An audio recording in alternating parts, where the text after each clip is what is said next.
All right, next thing I want to talk about is the golf shaft. What we have right here is your basic graphite shaft.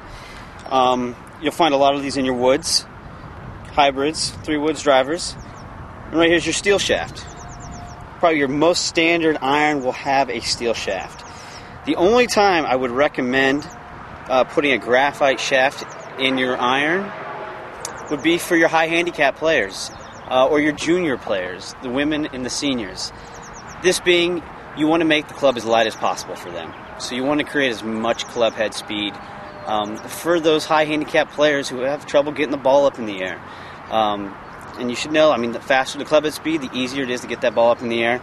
And basically the reason behind that is you're putting spin on the golf ball. So with the steel shaft and the irons, they come in different stiffness. You can actually see right here, this is called a Project X rifle shaft. It's a 6.5, and basically that's extra stiff. These go all the way down to 5.0, 5.5, and 6. Basically that is just the difference in the stiffness in the shaft. Your average golfer is probably going to be more like a 5.0, and this is just measurements in the rifle shaft series. Like we mentioned earlier, in the graphite shaft, they have the weight of the shaft right here. That's an 85-gram shaft, extra stiff. Same principle applies.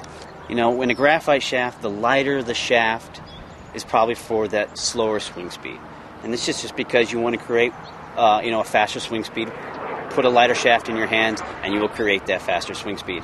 Bigger, stronger players, you want a heavier shaft in your swing, you want a heavier shaft in your golf club.